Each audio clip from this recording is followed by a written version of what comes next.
The night rain had stopped, but the sound of dripping water still echoed through the compound.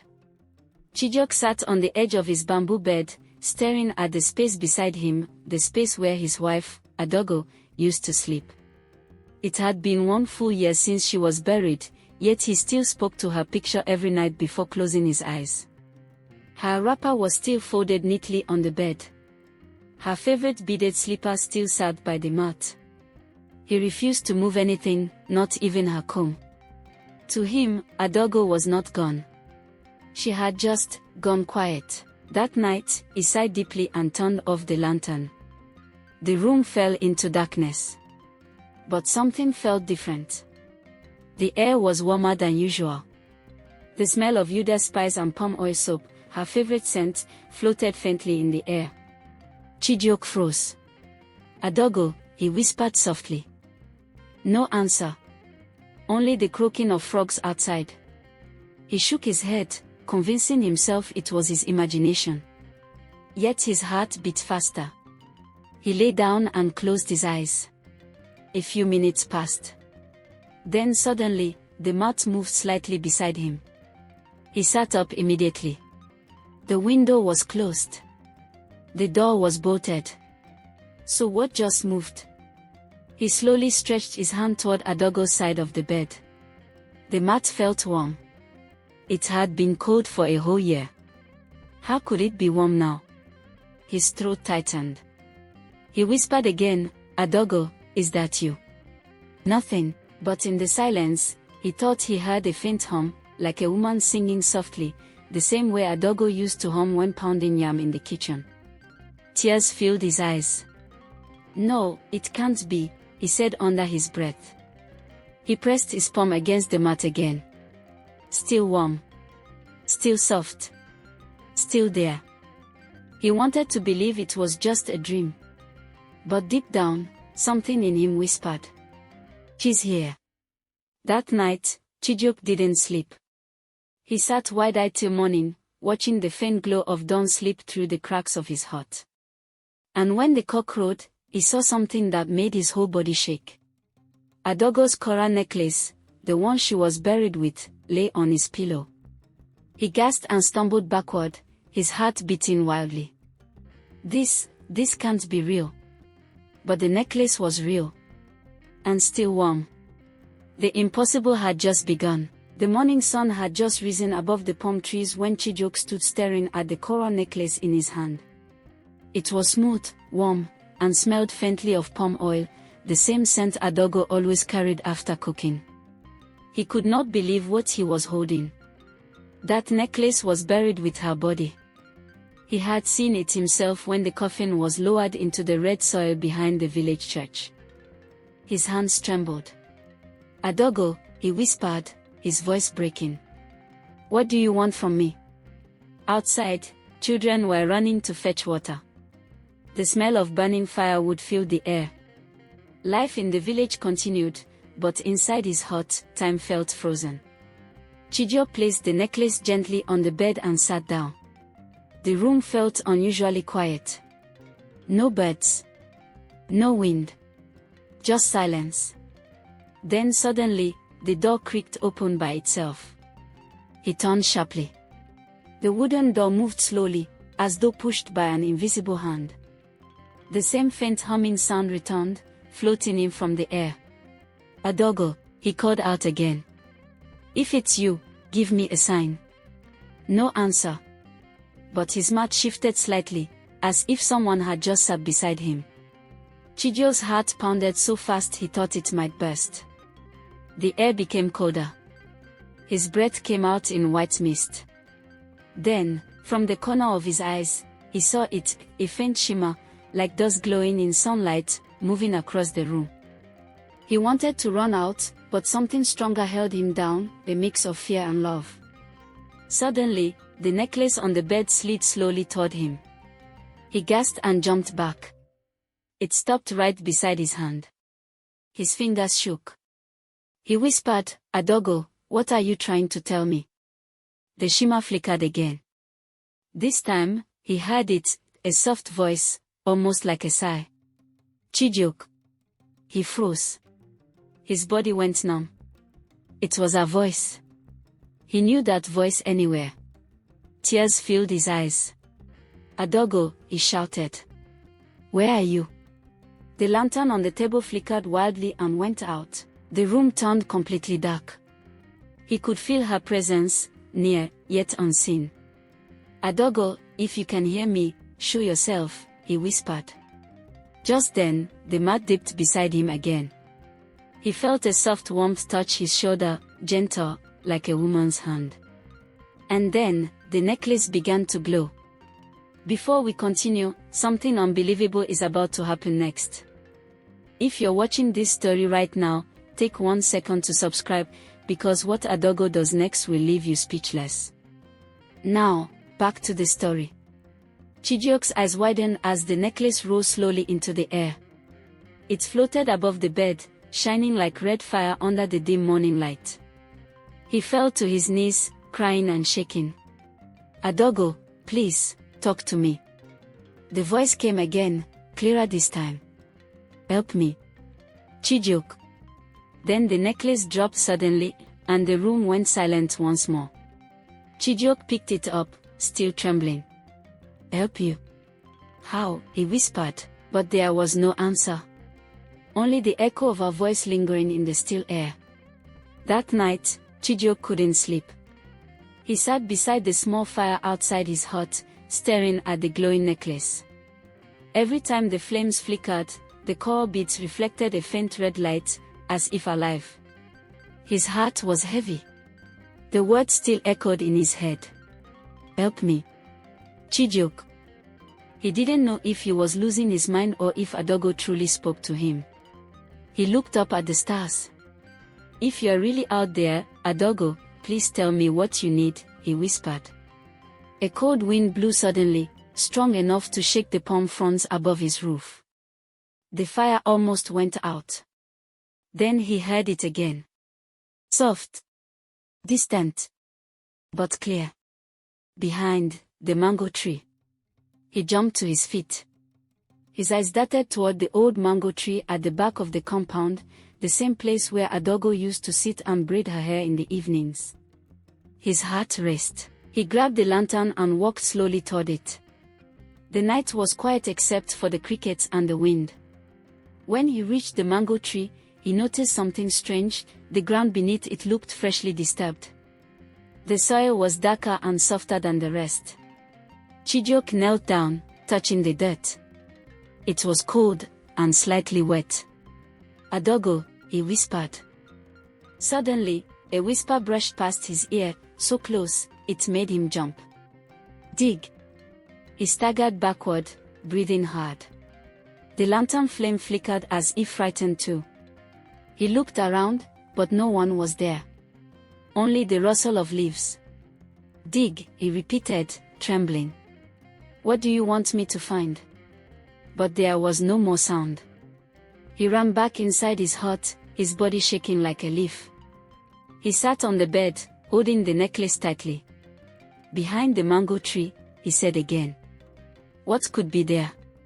That night, he dreamt of Adoggo. She was wearing a white wrapper, standing in front of the same mango tree, her face pale but gentle. "Find what they hid from me," she whispered. "Then I will rest." Chijioke woke up sweating. The necklace on his chest glowed faintly in the dark. He knew what he had to do. Tomorrow night, he would dig. But deep inside, a small voice whispered to him. Some things are better left buried.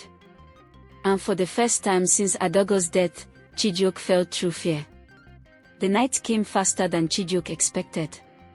Dark clouds covered the moon, and the whole village seemed to hold its breath. He sat quietly in his hut, holding the glowing necklace. The air felt heavy, thick, and strange, as if the spirits themselves were watching. He had promised himself he would dig under the mango tree tonight. But now that the moment had come, fear crawled through his body. He looked at Adoggo's picture on the wall. Her smile seemed softer than usual, almost alive. "Adoggo," he whispered, "if I do this, will I find peace or trouble?" No answer came. Only the rustle of dry leaves outside. He took the lantern, grabbed the small hoe, and stepped out. The compound was silent. Even the crickets had stopped singing. As he walked toward the mango tree, the wind picked up again, cold, steady, and low, like a whisper following him.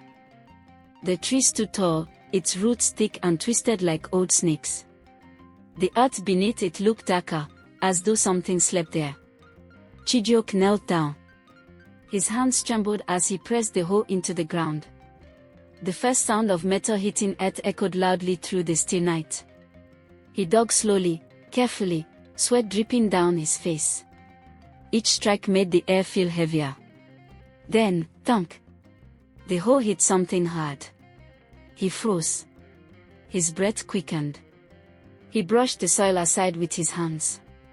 A piece of old cloth appeared, faded, torn, and stained with red dust. Beneath it, something metallic glimmered faintly. He pulled the cloth away. It was a small wooden box, tied tightly with rope. His heart pounded. "What is this?" he whispered. Before he could open it, a strong gust of wind blew out the lantern. Darkness swallowed everything. Then came the voice. "Chijioke, stop." He fell backward, terrified. It was Adoggo's voice, but this time, it wasn't soft. It was filled with pain. "Why, Adoggo? You told me to dig," he shouted. "Not that box," the voice cried. "It is cursed." The ground shook slightly. The roots of the mango tree seemed to move. Chijioke stumbled back, clutching the glowing necklace to his chest. The box rattled in the soil, as if something inside was trying to escape. He screamed and ran back toward his hut. Behind him, the whisper followed. "Don't open it, Chijioke, or you will set them free." He slammed his door shut, panting. The necklace flickered and went dim. Outside, thunder rolled. Rain began to fall. And beneath the mango tree, the small wooden box slowly cracked open by itself. By morning, the rain had stopped, but Chijioke's body was still shaking. He hadn't slept a single minute. The image of the box opening by itself replayed in his mind again and again. When daylight came, he stepped outside carefully. The ground was still wet. Birds chirped as if nothing strange had happened, but under the mango tree, the earth looked freshly disturbed. He walked closer, his heart thumping. The box still lay there, half buried, cracked open. The rope that once tied it had snapped, and the lid hung loosely. He knelt down and slowly lifted the top. Inside, wrapped in a piece of red cloth, was a small gourd, a bone, and a folded piece of paper that looked old and stained. He swallowed hard. "What is this?" he whispered. The air around him grew cold again. A low hum began to echo through the compound, soft at first, then louder, like a woman's voice singing from far away. "Adoggo." The wind picked up, scattering dry leaves. He picked up the folded paper and opened it. Inside were strange symbols drawn in charcoal, spirals, eyes, and shapes that made no sense. Then he noticed something else written at the bottom, his name. Chijioke. His hands went cold. He stumbled backward, breathing fast. No, this can't be. Just then, the necklace around his neck started to glow again, brighter than before. He heard her voice clearly this time. "Chijioke, they used it to bind me." He froze. "Bind you? Who did this to you?" "They said I was the reason for your suffering," the voice replied, soft and broken. "So they buried my spirit with a curse. That God holds my pain." Chijioke's eyes widened. "Adoggo, tell me what to do." But before she could answer, a deep male voice boomed from behind him. "What are you doing there, Chijioke?" He turned sharply. It was Elder Namdi, Adoggo's uncle, standing at the gate with his walking stick. Chijioke hid the box quickly. "Nothing, sir, just cleaning the ground," he stammered. The old man's eyes narrowed. "Stay away from that tree," he said coldly.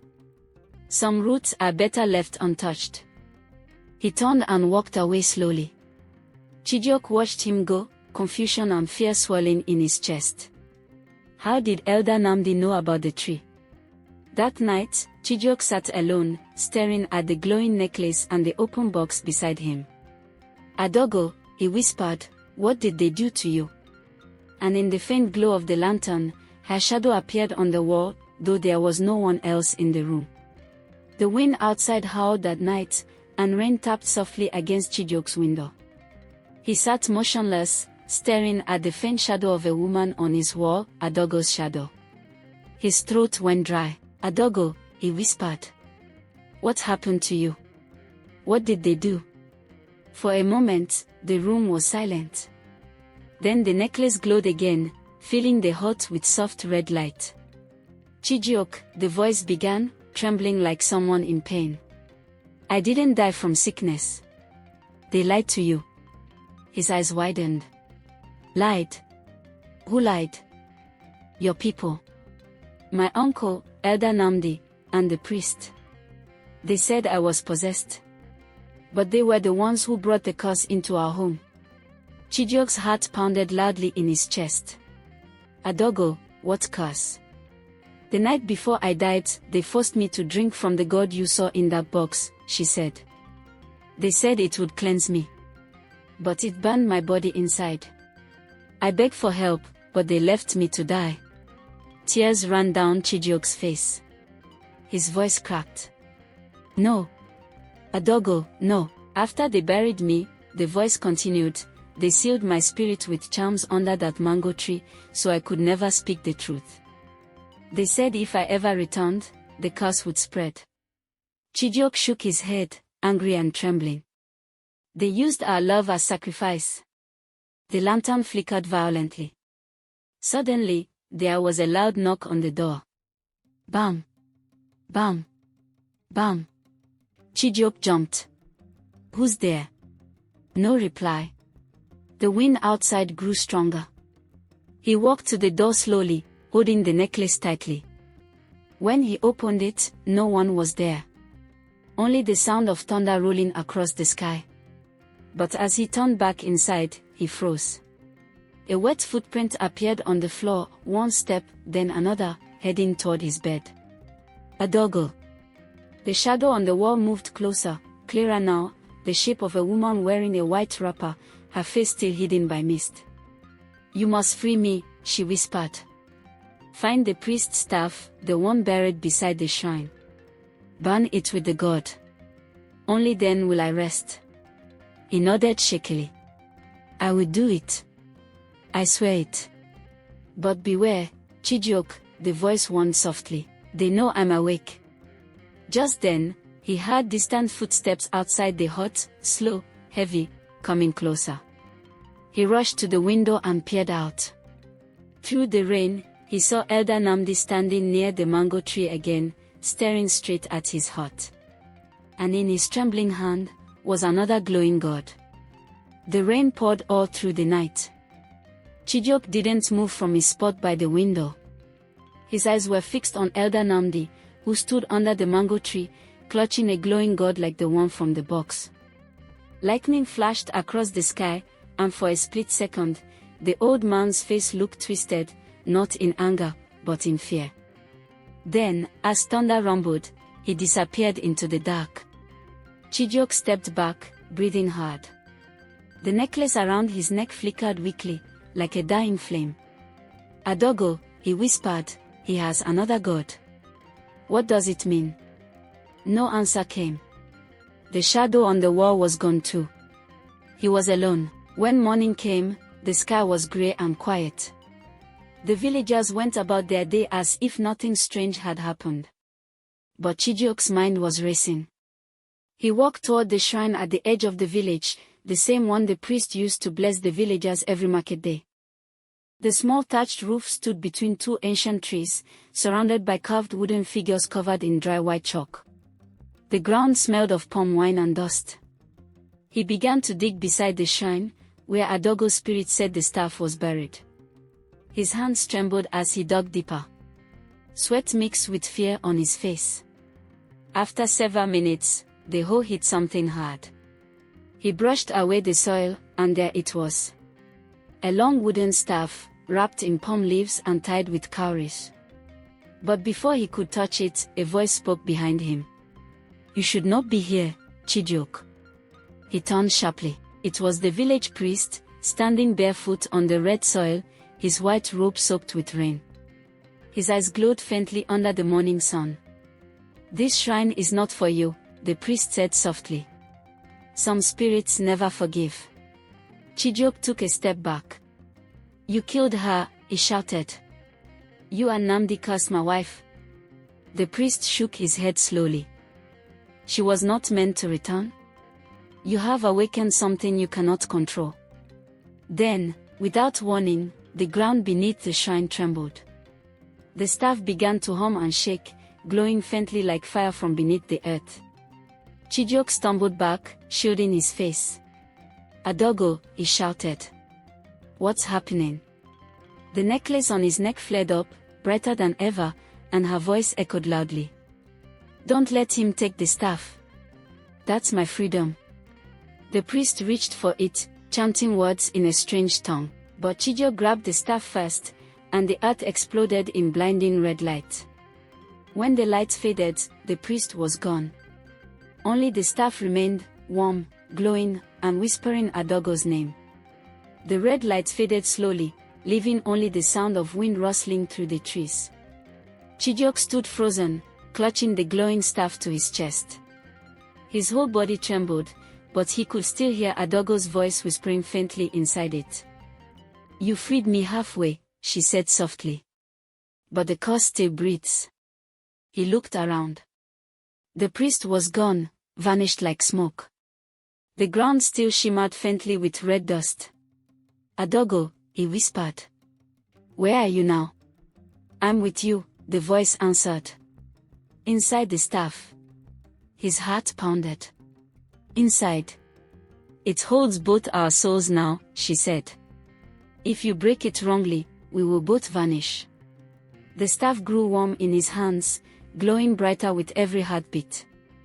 The carvings along its body shifted, forming patterns that looked almost alive. Chijioke wrapped it tightly in cloth and hurried back toward the village. The road was quiet, only the sound of frogs croaking from the swamp. But he felt something, a presence following him. Every few steps, he turned around. No one was there. Yet the feeling grew stronger, colder. By the time he reached his compound, the necklace had gone dark. The staff still hummed softly. He placed it beside the bed and sat down, trying to steady his breath. "Adoggo, what do I do next?" he asked. No reply. Only silence. Then, the window burst open with a loud crack. Wind rushed in, scattering ashes from the fire pit. The staff rolled off the bed and struck the floor, and instantly, the air turned icy cold. From the corner of the hut, a faint figure began to form. It wasn't Adoggo. This one was taller, with hollow eyes that glowed faintly green.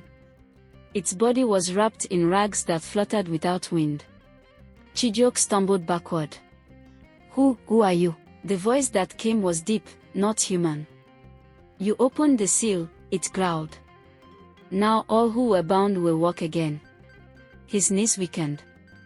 He clutched the staff tightly, shaking. "No. I didn't mean to." The spirit stepped closer.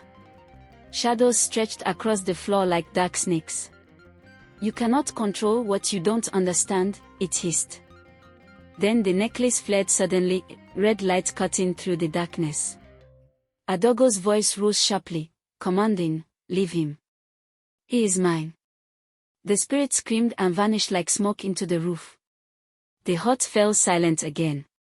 Chijioke collapsed to the ground, panting, clutching the glowing staff and necklace together. "Adoggo," he whispered, tears falling, "what have I done?" The voice replied softly, trembling with sadness. "You've started something that cannot be undone, not until the third god is found." Days passed, but Chijioke could no longer tell when it was morning or night. The staff beside him never stopped glowing faintly, whispering Adoggo's name through the silence. He hadn't stepped outside since that night the spirit appeared. He knew one thing now: everything would end once he found the third god. One afternoon, as he sat on the floor, the necklace grew warm again. Adoggo's voice returned, faint but firm. "The third god lies where our love began, by the river where you first found me." Chijioke's eyes filled with tears. That river had once been their favorite place, where they met to talk under the moon before marriage. He wrapped the staff in cloth, hung the necklace around his neck, and set out. The forest was quiet except for the distant call of birds. The path was covered with fallen leaves. Every step felt heavier, as though the ground itself was watching him. When he reached the riverbank, the sky turned gray. Mist hovered over the water like a veil. He walked toward the spot where they had once carved their initials into a tree trunk, C+A. Right beneath that tree, the ground looked disturbed. Chijioke knelt, his heart pounding. He began to dig with his bare hands. After a few moments, his fingers struck something round, another god, sealed with wax and tied with red thread. The necklace started glowing so bright he could barely see. Adoggo's voice trembled through the air. "Break it, Chijioke. End it now." He lifted the god high above his head and smashed it against a rock. Instantly, a deafening wind roared through the forest. The river churned violently. The staff in his hand flared with blinding red fire. A shape rose from the water, Adoggo's spirit, clothed in light. Her face was peaceful now, her eyes shining like sunrise. "You freed me," she whispered. "But it cost you more than you know." Chijioke fell to his knees, weeping. "I don't care, I just wanted you to rest." She smiled softly. "Because of your love, the curse is broken. But my time here is over." He shook his head. "Please, don't leave me again." She touched his cheek gently. Her hand felt warm one last time. "Love does not die, Chijioke. It changes form." The light around her grew brighter until the whole forest glowed. Then, with the wind's whisper, she was gone. The necklace dimmed. The staff turned to ash. Only the faint scent of Yuda spice and palm oil soap lingered in the air. Chijioke looked toward the sky, tears mixing with the rain. "Goodbye, Adoggo," he whispered. "Sleep in peace." As he walked away from the river, the clouds parted slightly. A red butterfly, her favorite color, landed softly on his shoulder. He smiled weakly. Somehow, he knew she was still watching. If this story touched your heart, share it to remind someone that love is stronger than death, and that no secret stays buried forever. Subscribe to our Folktale family, where every story carries a piece of Africa, a lesson of love, and a voice of hope. African Folktales by Midi, stories that speak to the soul.